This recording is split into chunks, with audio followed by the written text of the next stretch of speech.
That communist bastard Obama and his top-ranking fellow travelers were stunned at the outcome of the 2016 presidential election. So he, and of course they, just decided to say screw you to the country, and then they worked to overthrow the outcome of the vote, your vote.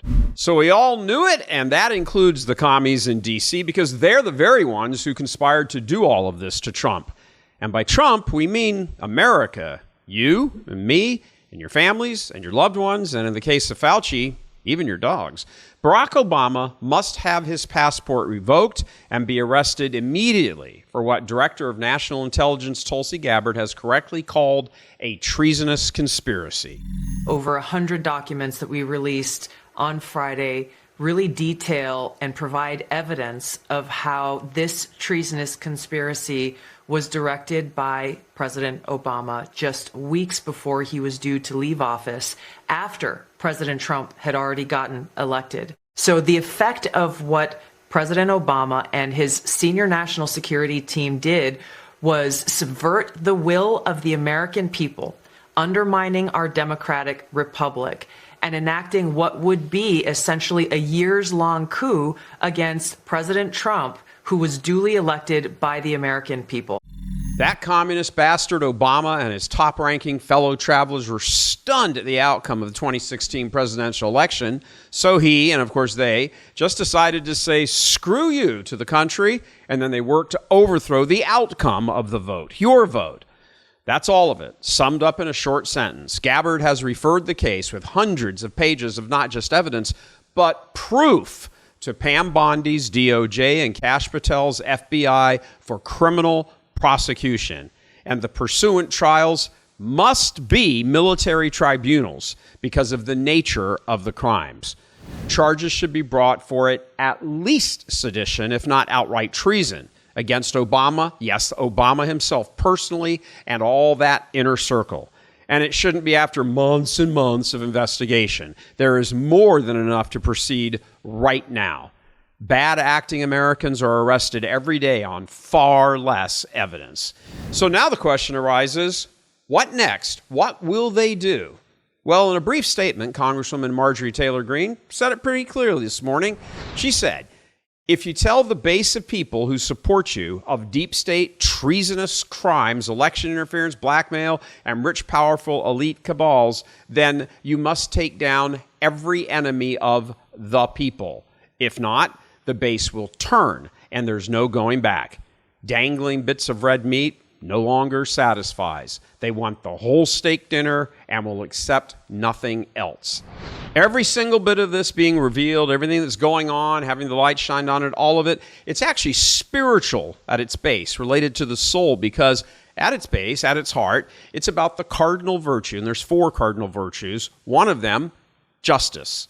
The lies, the plot, the cover-up, the theft, all of it to deprive us, U.S. citizens, of not just our constitutional right to get the leaders that we elect, but our God-given rights to exercise our free will.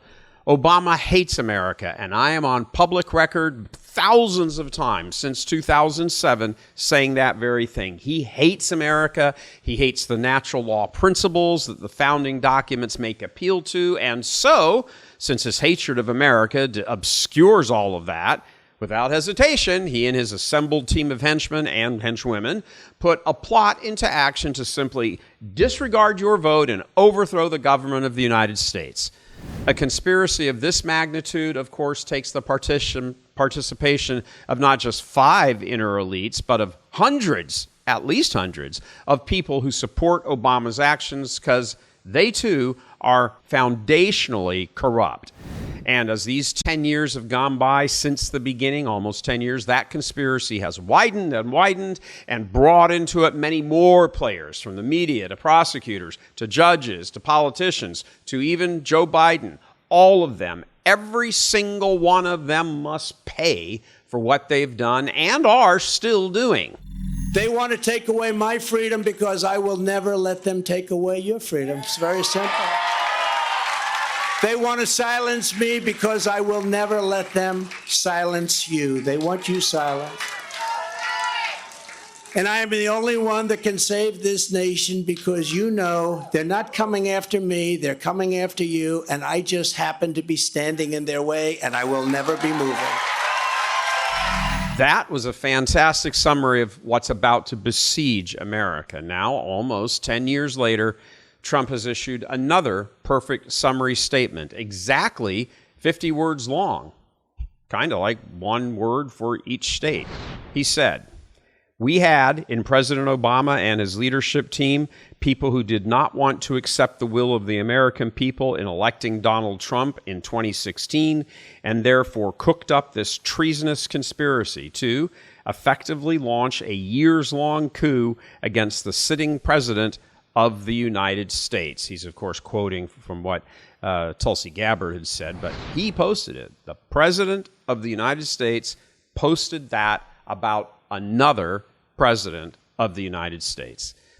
Now, those two statements, separated by about a decade, they're not coming after you or coming after me, it's you they want, I'm just in the way, and then that 50-word statement he reposted, all of those are the perfect bookends to what has happened in America since Hillary was beaten by Trump, because she was supposed to be the heir and finish off all the work that Obama had done. But Hillary was beaten by Trump. So now it's time for justice. Lock her up seems like a joke almost at this point. Lock all of them up and put them on trial for treason in military tribunals. After all, it was the Democrats who opened the door to prosecuting former presidents, right? Thank you for your attention to this matter. Coming to you from Houston, Texas, I'm Gary Michael Voris. God love you.